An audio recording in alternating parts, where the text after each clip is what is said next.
తిమోతికి రాసిన పత్రిక, మొదటి తిమోతికి రాసిన పత్రిక 3వ అధ్యాయము 14 నుండి 17 వరకు చదవండి. 1 Timothy 3rd chapter verse 14 to 17. తొందరగా చదవండి చూద్దాం.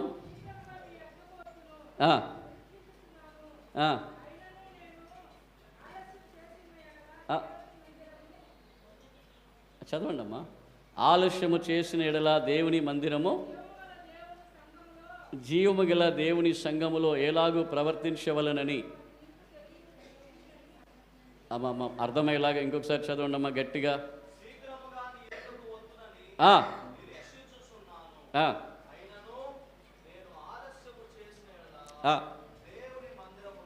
దేవుని మందిరములో అనగా జీవము గల దేవుని మందిరములో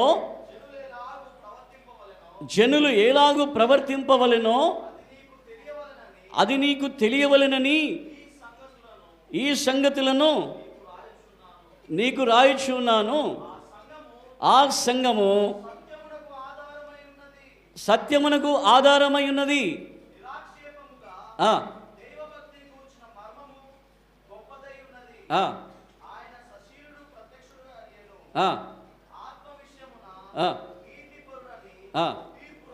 సరే సరే సరే. సంఘం ఏంటంటే ఇప్పుడు చదివారుగా. సంఘం అంటే ఏంటి? తర్వాత 14 నుండి మనం చూసాం ఏంటిది అది. దేవుని మందిరములో అనగా జీవము గల దేవుని సంఘములో జనులు ఎలాగూ ప్రవర్తింపవలెనో అది నీకు తెలియవలెనని ఈ సంగతులు నీకు వ్రాయిచున్నాను. ఆ సంఘము సత్యమునకు స్తంభమును ఆధారమై ఉన్నది. ఏంటి సంఘం అంటే? ఏంటంట?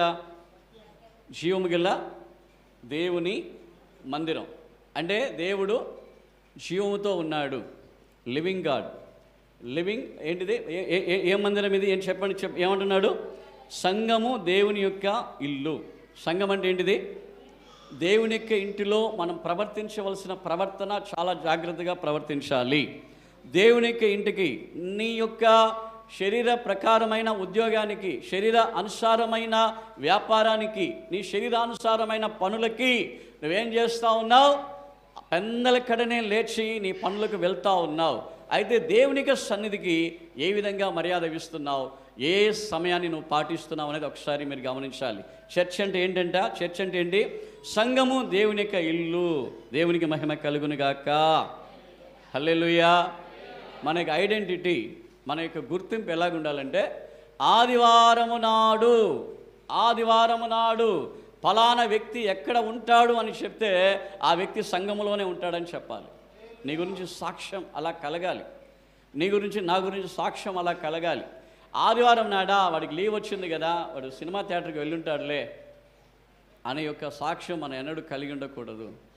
ఆదివారం అంటే ఏం చేయాలంటే ఏంటి? ఎందుకంటే అది church is the house of God. దేవుని యొక్క ఇల్లు అయి ఉన్నది. సజీవము కలిగిన, జీవము కలిగిన దేవుని యొక్క టెంపుల్గా, మందిరముగా, ఇల్లుగా ఈ యొక్క సంఘం ఉన్నది. దేవునికి స్తోత్రం కలుగునుగాక. అయితే ఇప్పుడు గమనించండి. ఇప్పుడు దేవుని యొక్క మందిరం ఏంటిది?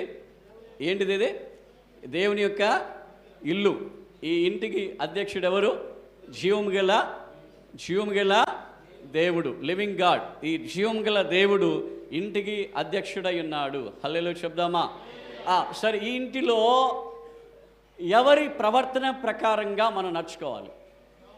మీ ఇంటిలో మీరు ఒక గ్రీన్ కలరో బ్లూ కలరో పెయింట్ వేశారు. ఏం కలర్ వేశారు? బ్లూ గ్రీనో పెయింట్ వేశారు. అది నాకు నచ్చలా. నేను చెప్తాను ఈ పెయింట్ను మార్చండి అని చెప్తే మీరు వింటారా? ఎందుకు వినరు? అది మీ ఇల్లు కాబట్టి. హల్లెలూయా చెప్పండి. ఎందుకు వినరు?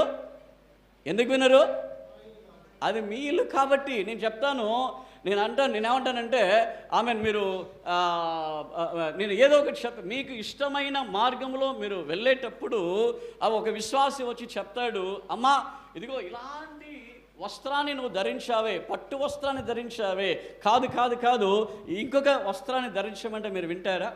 వినరు. గమనించండి. ఏంటంటే మీ యొక్క ఇంటిలో మీరు మీ ఇష్టానుసారంగా ప్రవర్తిస్తారు. దేవునికి ఇంటిలో మీ ఇష్టానుసారంగా ప్రవర్తించడానికి మీకు నాకు హక్కు లేదు. ఎంతమందికి అర్థమైంది?